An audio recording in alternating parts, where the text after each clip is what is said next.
Buenas noches, es miércoles 11 de abril. Con la vista puesta a los mercados, el Congreso ha analizado hoy los recortes del Gobierno tras un martes negro para la bolsa y la prima de riesgo en más de 400 puntos. El ajuste presupuestario de 10.000 millones de euros en sanidad y educación han ocupado la jornada en el Pleno, en la que la oposición ha exigido al Gobierno explicaciones sobre la confianza de las cuentas públicas y la reducción drástica de las inversiones en los más de 100 días al frente de la Moncloa. Una sesión de control en la que se han vivido momentos de tensión y debate sobre la gratuidad de la sanidad en España. Asimismo, Rajoy ha anunciado que el plan de antifraude que aprobará este viernes el Consejo de Ministros incluirá la limitación de las operaciones en efectivo a partir de 2.500 euros en las que intervenga un empresario profesional. Sobre los recortes, a preguntas, la portavoz del PSOE, Soraya Rodríguez, la titular del ramo Anamato, han insistido en que estos ajustes no afectarán a la calidad de estos servicios públicos. Después del Pleno del Congreso, el presidente del Gobierno se ha reunido con los diputados del PP para explicar las próximas reformas y ajustes. Señora vicepresidenta, ¿cree que los presupuestos generan confianza? Señora vicepresidenta. Muchas gracias, señor presidente. Sí, señoría, porque estos presupuestos son creíbles y son los únicos posibles tras 8 años de gobierno socialista y con un déficit del 8,5%. Y los últimos recortes han calmado a los mercados, cayendo hasta los 418 puntos básicos después de que por cuarto día consecutivo el índice cerraba ayer en rojo y anotaba el segundo mayor desplome del año, lo que hizo saltar las alarmas sobre una posible intervención de España. Las turbulencias en los mercados financieros no frenarán los ajustes del Gobierno. La vicepresidenta Soraya Sáez de Santamaría lanza un mensaje de tranquilidad a los ciudadanos. Encontrado dificulta mucho las cosas. Y por su parte, el presidente del Gobierno, Mariano Rajoy, ha asegurado que su ejecutivo sabe perfectamente que tienen que llevar a cabo una política económica dura y costosa, que no va a producir efectos a corto plazo, pero que es la que hay que hacer. En los pasillos del Congreso, Rajoy ha reconocido que la situación que atraviesa la economía es muy difícil, pero dice que no necesita rescate. Hay países cercanos a nosotros que no pudieron y están en la situación de todos conocido. Yo quiero decir que este no es el caso de España, ni este va a ser el caso de España en el futuro, y quiero dejar esto meridianamente claro. Y quiero decir que es importante, por supuesto nosotros que ya lo hacemos, pero que todos y de todos los sectores sociales pues se produzcan en un asunto tan importante como este del que estamos hablando con la mayor prudencia y responsabilidad posible. Y el PP andaluz ha denunciado hoy la inseguridad económica financiera en la que está inmersa Andalucía por culpa, dicen, del Partido Socialista. Según su coordinador del área económica, Rafael Carmona, la administración autonómica está teniendo serias dificultades para encontrar financiación en los mercados, en las subastas de deuda, como consecuencia de la falta de confianza de los inversores en nuestra comunidad.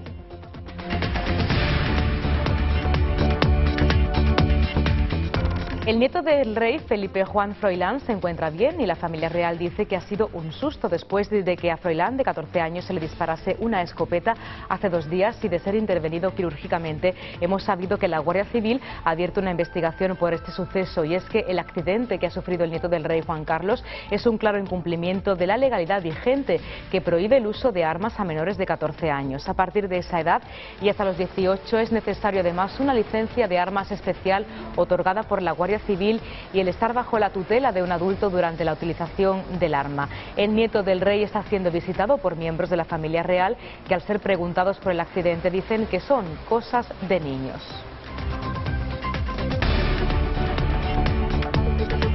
Y el enviado especial de la ONU y la Liga Árabe para Siria, Kofi Annan, ha declarado este miércoles en Teherán, aliado clave de Damasco, que espera que la situación mejore en Siria a partir de mañana jueves, fecha límite para la aplicación del plan de paz y el alto el fuego pactado hace días por el presidente sirio Bashar al-Assad y el propio Annan. Según manifestó Kofi Annan, si todo el mundo, gobierno y oposición sirios, lo respetan, a partir de la primera hora de mañana se notará una mejoría de la situación sobre el terreno. Así lo asegura asegurado el representante de la ONU tras reunirse con el ministro de Asuntos Exteriores, Ali Charles, aunque hasta ese momento no se ha observado retirada alguna de las tropas sirias. Kofi Annan se muestra esperanzado sobre la complicada situación del país de Oriente Próximo, que sufre una fuerte represión por parte del régimen de Assad desde hace más de un año.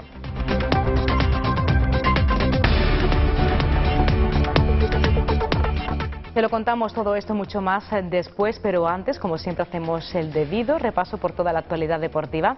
En este caso lo hace, como siempre, nuestro compañero Hugo Vaca. ¿Qué tal? Buenas noches, cuéntanos. Buenas noches, Anabel. Ya estamos inmersos de lleno en esta jornada número 33 del Campeonato Nacional de Liga, y en esta jornada justamente el Málaga llega como tercer clasificado después de esa importantísima victoria que consiguió el pasado lunes ante el Racing de Santander por 3-0, 3 puntos que le sirvieron para que el Málaga empiece esta jornada como tercer clasificado y en posiciones de Champions League. Todo un éxito para el equipo de la Costa del Sol.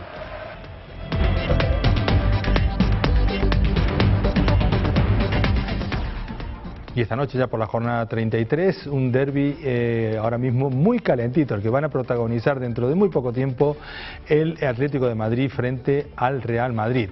Eso sí, se esperaba de que no pudiera participar Falcao, pero al final, después de ese proceso gripal, va a poder jugar con el equipo colchonero que dirige Simeone. Y también el Real Madrid no ha querido dar lista de convocados y están todos los jugadores citados para el partido de esta noche.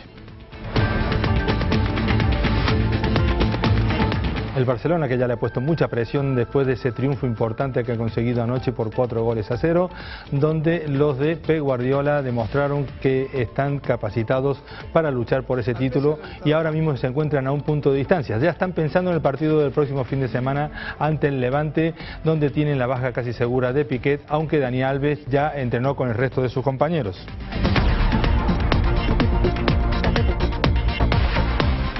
Esteban Vigo se hizo cargo de la Unión Deportiva Almería después de la destitución de Lucas Alcaraz. Esto no ha servido para que sirva de revulsiva, valga la redundancia, entre el equipo de la Unión Deportiva Almería.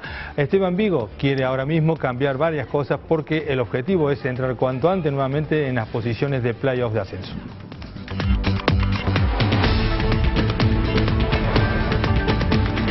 Repasamos ahora otros asuntos del día.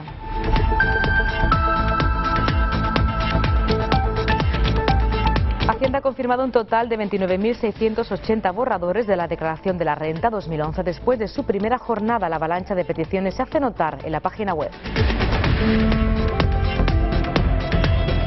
El líder del PP andaluz, Javier Arenas, ha defendido las últimas reformas del gobierno central y recuerda que en los últimos 4 años el PSOE ha sido líder en recortes sociales.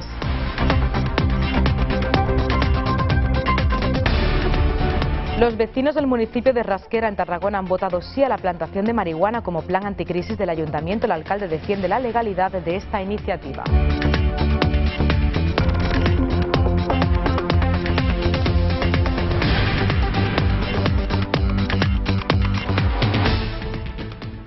Día de explicaciones del presidente del Gobierno, en el que asegura tener las cosas claras y la legitimidad del voto, según dice, para hacer lo que hay que hacer. La primera cita ha sido en el Pleno del Congreso, donde ha explicado las medidas aprobadas y sus beneficios para la economía española, y tras la sesión de control, el Ejecutivo se ha reunido con los diputados de su grupo parlamentario para tratar las próximas reformas que va a llevar a cabo, entre ellas la sanitaria y la educativa, con la que se pretende ahorrar 10.000 millones de euros. Asimismo, Rajoy ha anunciado que el plan antifraude, que se aprobará este viernes en Consejo de Ministros, incluirá la limitación de las operaciones en efectivo a partir de 2.500 euros en las que intervenga un empresario profesional.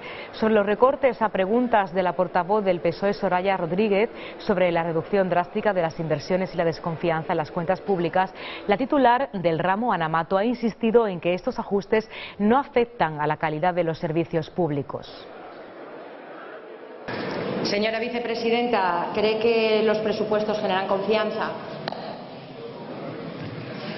Señora vicepresidenta.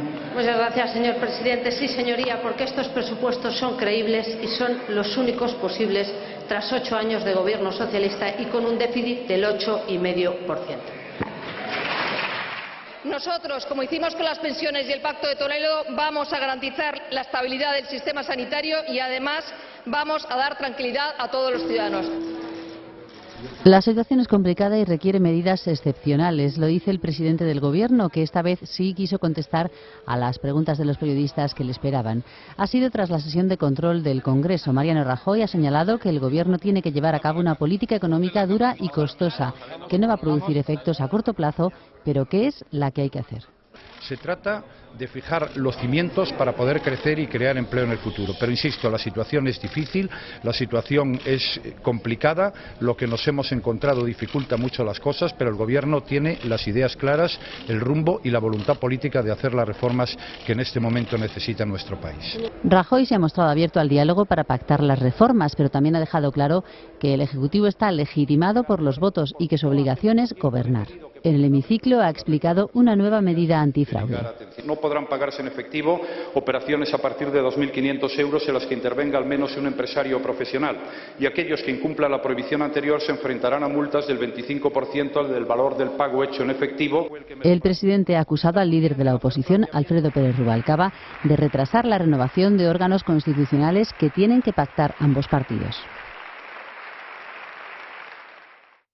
Y tras un martes negro en la bolsa y en la prima de riesgo española, los mercados han dado un respiro después de que varios ministros lanzaran mensajes de tranquilidad sobre el estado de las finanzas españolas, el sistema financiero y la capacidad del país para reducir el déficit. Parece que los últimos recortes han calmado a los mercados, cayendo hasta los 418 puntos básicos, después de que por cuarto día consecutivo el índice cerrara ayer en rojo, lo que hizo saltar las alarmas sobre una posible intervención de España. Pese a las turbulencias en los mercados financieros, el Gobierno insiste en que no frenará los ajustes y la vicepresidenta Soraya Sáez de Santamaría asegura que cumplirá los compromisos de consolidación fiscal. Por su parte, el ministro de Economía, Luis de Guindos, descarta que la economía española necesite un rescate. El Gobierno está adoptando medidas, está haciendo un plan de reformas. Este Gobierno y este país, España, va a cumplir con sus compromisos, con sus objetivos de déficit. Llevamos poco tiempo en el Gobierno, poco tiempo haciendo reformas, pero nuestra voluntad es clara y decidida, se va a cumplir y los ciudadanos pueden estar tranquilos que este país cumplirá y saldrá de la economía española tiene la fortaleza, tiene un Gobierno con las ideas absolutamente claras, con una política económica coordinada con sus socios europeos. Y evidentemente la economía española no necesita un rescate en este momento. La bolsa española rebota con fuerza y la prima de riesgo se relaja. Después de sumar 4 sesiones consecutivas de recortes en las que el IBEX perdió cerca del 8%, el selectivo español intentaba recuperar en los primeros compases de la sesión de hoy el soporte de los 7.500 puntos y se situaba en 7.470 unidades. El resto de los mercados europeos comenzaban la jornada sin una tendencia clara. Aunque con lentitud, el nerviosismo de los mercados comenzaba a menguar y la prima de riesgo de España, el sobrecoste que los inversores exigen por la compra de deuda española en vez de alemana, se situaba por debajo de 420 puntos básicos, es decir, 14 menos que la víspera y 8 menos que en la apertura. Este recorte responde en parte a la caída de la rentabilidad del bono alemán a 10 años. Y los mensajes de desconfianza por parte de los inversores y la incertidumbre en los mercados hizo que varios ministros declinaran a negar que nuestro país vaya a necesitar un rescate de las instituciones europeas. El primero en hacerlo fue Luis de Guindos, que intentó relativizar y al asegurar que hay que evadirse de la situación de los mercados para no perder el rumbo en una complicada situación. No hace falta un rescate, sino completar las reformas. El ministro de Economía, Luis de Guindos, ha querido dejar claro que a pesar de la caída de la bolsa o del aumento de la prima de riesgo, el Gobierno no va a cambiar sus decisiones. Ante los periodistas, tras una conferencia, el ministro ha tratado de calmar a los mercados. La economía española tiene la fortaleza, tiene un Gobierno con las ideas absolutamente claras, con una política económica coordinada con sus socios europeos. Y evidentemente la economía española no necesita un rescate en este momento. Luis de Guindos ha comparecido ante políticos y empresarios un día después de anunciarse el nuevo recorte de 10.000 millones en educación y sanidad. El responsable de Economía ha insistido en que este plan estaba previsto. Somos perfectamente conscientes de que la reforma de la sanidad y la reforma de la educación son ineludibles. Pero no son ineludibles por ahorrar 10.000 millones de euros. Son ineludibles porque lo que hacen es garantizar la sostenibilidad de la sanidad pública y la calidad de la educación en el medio y largo plazo. El ministro ha descartado una subida del IVA este año. A su juicio, el aumento de este impuesto es ineficaz para incrementar los ingresos del Estado y contrae el consumo. Y Alemania ratifica su confianza en España frente al acoso de los mercados. El gobierno alemán así lo pone de manifiesto y confía en las medidas de Mariano Rajoy. Además, ha calificado de inmerecido el actual acoso de los mercados financieros internacionales sobre España. Hoy el gobierno alemán ha defendido al gobierno español y sus reformas profundas para hacer frente a la crisis y contener el déficit. Indican que los datos fundamentales de la economía española apuntan a que la situación es claramente mejor a la de otros muchos países industrializados fuera de la zona del euro. Así lo indicó un portavoz del Ministerio de Finanzas. La prima de riesgo española se disparó ayer, como sabe, momentáneamente por encima de los 430 puntos para bajar hoy a 428. El portavoz de Finanzas valoró la determinación mostrada por el gobierno de Rajoy. El actual acoso de los mercados financieros internacionales a España es inmerecido. Así se ha expresado hoy el portavoz germano de Finanzas. Alemania ratificaba así su confianza en la economía española. El gobierno de Merkel aseguraba que los datos fundamentales apuntan a que su situación es claramente mejor que la de otros muchos países industrializados fuera de la zona euro. Para Alemania, las reformas emprendidas aquí para hacer frente a la crisis y contener el déficit son muy prometedoras y hay que dejar tiempo para que hagan efecto. El portavoz de Finanzas valoró también la determinación mostrada por el Ejecutivo español para cumplir con sus compromisos de consolidación presupuestaria. Por ello, lamentó que los mercados no recompensen estos esfuerzos. La prima de riesgo española se disparó ayer momentáneamente por encima de los 430 puntos para bajar hoy a 428 en la apertura. Y desde Bruselas ven con buenos ojos los recortes del gobierno, pero advierten que la reforma financiera no es suficiente para permitir que el crédito fluya a la actividad y pueda recuperarse. El gobernador del Banco de España, Miguel Ángel Fernández Ordóñez, asegura que España no necesita un rescate, aunque si la economía empeora, habrá que profundizar más en la reestructuración financiera. Cuando al aprobar cada reforma financiera se ha dicho que con ella aumentará el crédito, hemos advertido siempre que sin duda hay que hacer la reestructuración bancaria, que es una condición absolutamente necesaria, pero también hemos dicho que no será suficiente por sí sola para que el crédito vuelva a fluir. Los recortes ponen sobre la mesa el debate del modelo autonómico. La presidenta de la Comunidad de Madrid, Esperanza Aguirre, le ha propuesto al Ejecutivo devolver las competencias de los servicios de sanidad y educación al Estado para poder ahorrar 48.000 millones de euros. La medida de Aguirre afectará también a las entidades locales que traspasarían transportes y servicios sociales al Estado central. Primera visita de Esperanza Aguirre a Mariano Rajoy desde su llegada al Palacio de la Moncloa. Y la presidenta madrileña no se ha andado por las ramas y ha explicado al jefe del gobierno algunas de sus recetas para afrontar la crisis. Pues mire, si España lo necesita, las grandes competencias de las comunidades autónomas, desde luego de la mía, la educación, la sanidad y la justicia, deben volver al Estado. Con esta revisión total del Estado autonómico, según los cálculos de Aguirre, se ahorrarían 48.000 millones de euros. Además, ha instado a Rajoy a aprovechar la crisis para llevar a cabo este tipo de reformas, ya que en su opinión estas se comprenden y aceptan mejor en estas épocas que en tiempos de bonanza económica. Y Cristóbal Montoro ha anunciado algunos detalles de las futuras reformas sanitarias y educativas que pondrá en marcha el Gobierno en el próximo mes. Ha recordado que el ahorro de 10.000 millones de euros, 7.000 en la partida de sanidad y 3.000 en la de educación, se basa en la eliminación de duplicidades, la mejora de la eficiencia en la gestión.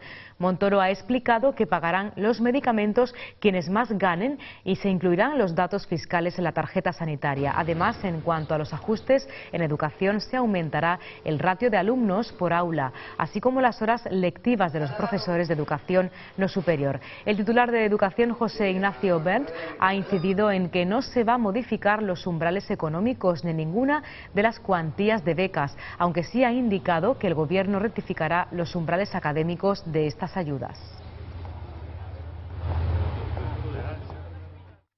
Y los recortes llegan también a la Casa Real según el proyecto de los presupuestos generales del Estado. Este recorte en Zarzuela será de 170.000 euros. Repercutirá principalmente en los sueldos de los 11 altos cargos que trabajan para la institución y en los gastos protocolarios y de representación. Lo que sí está claro es que el ajuste no afectará a las rentas más bajas del personal que trabaja para Zarzuela y tampoco se prevén despidos. Los recortes llegan a la Casa Real. Aún es prematuro decirlo, pero no se descarta que el ajuste se aplique sobre los sueldos de la familia real.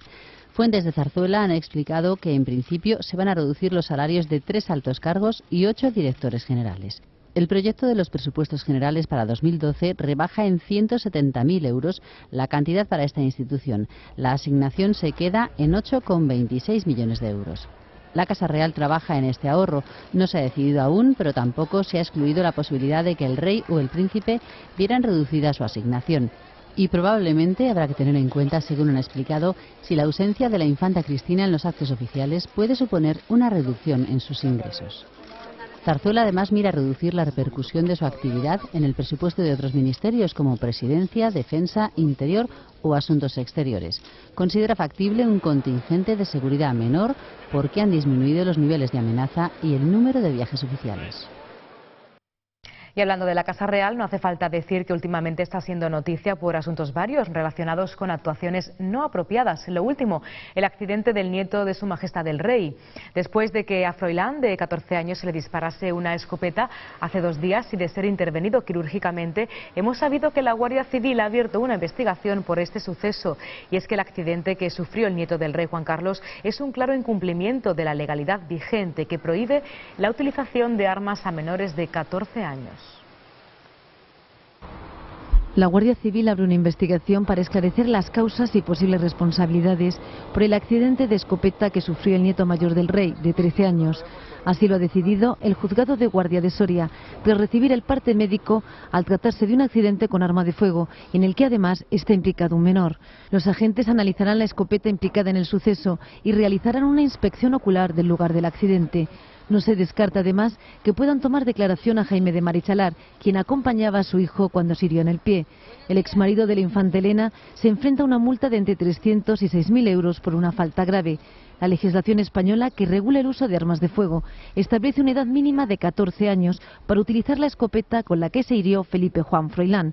La sanción podría acarrearle también a Marichalar la retirada de la licencia Armas y Municiones durante un periodo máximo de 2 años. El Partido Popular Andaluz ha denunciado hoy la inseguridad económica financiera en la que está inmersa Andalucía por culpa, dicen, del Partido Socialista.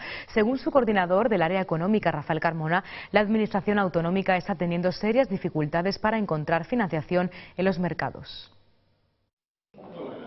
Rafael Carmona pone de ejemplo el hecho de que la Junta de Andalucía no haya conseguido colocar a largo plazo los 7.000 millones de euros de deuda pública o las subastas para fondos mediante pagarés a corto plazo.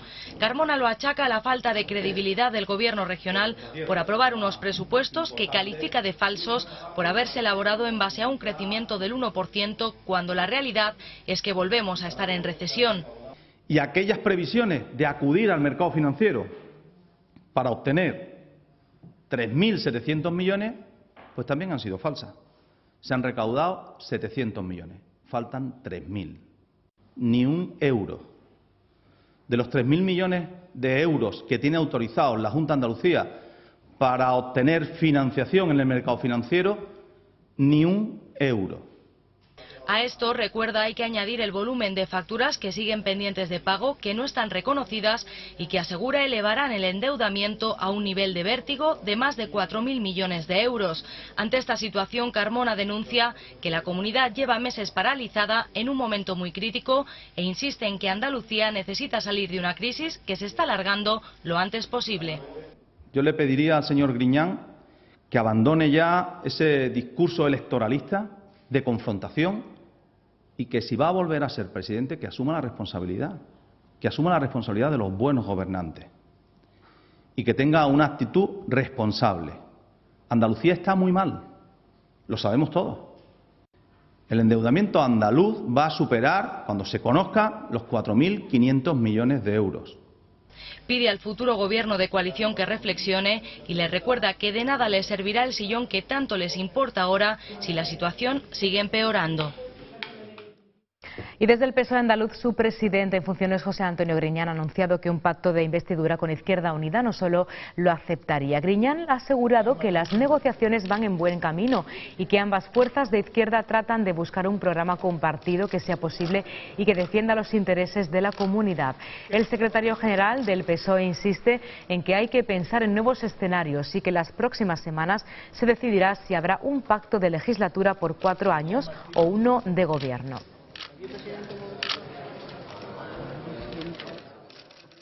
Y el coordinador general de Izquierda Unida, Diego Valderas, y el coordinador de la Comisión de Relación con los Colectivos Sociales, José Manuel Mariscal, han mantenido una reunión hoy con la ejecutiva de CEPES Andalucía, encabezada por su presidente Antonio Romero, dentro de las reuniones que la formación ha programado con las organizaciones que aportaron propuestas al programa de la formación de izquierdas. Asegura que para la formación de izquierdas es fundamental este sector en el nuevo modelo de desarrollo económico que quiere poner en marcha Izquierda Unida en la próxima legislatura.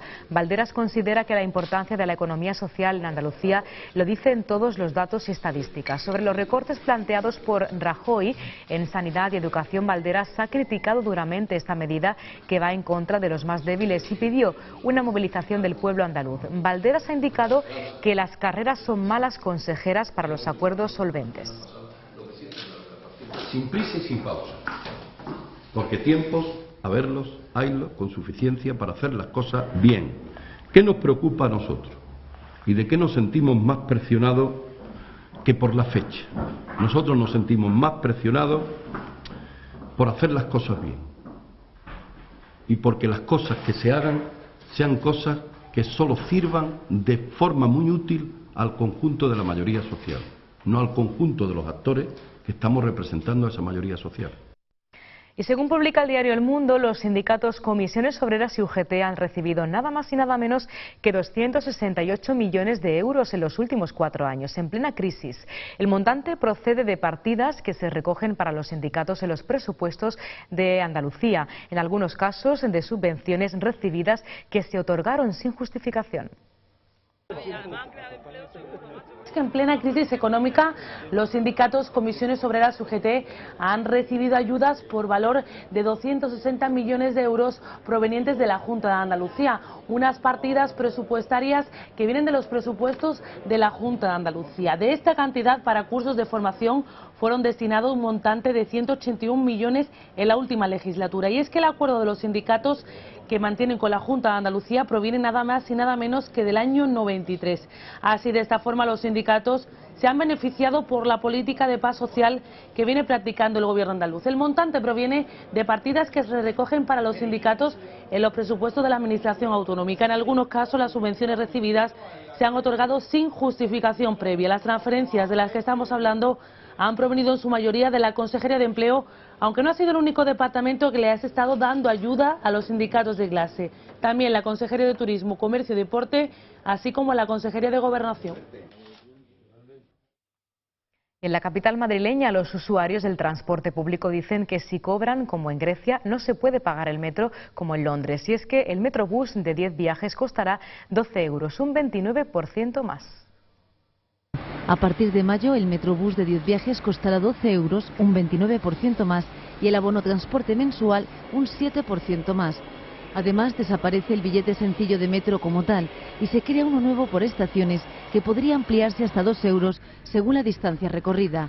En concreto, esta será la propuesta que el consejero de Transporte lleve hoy al Consejo de Administración Regional que preside, pocas horas después de que la propia presidenta Aguirre descartara la subida tarifaria en Madrid. En total, el precio del transporte público se incrementaría de media un 11%. La modificación de precios se justifica para garantizar la calidad del transporte tras la subida del 16,8% del gasoil y del 7,4% de la luz en el último año.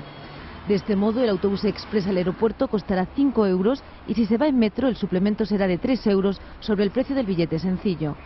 De momento, los autobuses urbanos de la EMT mantendrán su precio en 1,5 euros.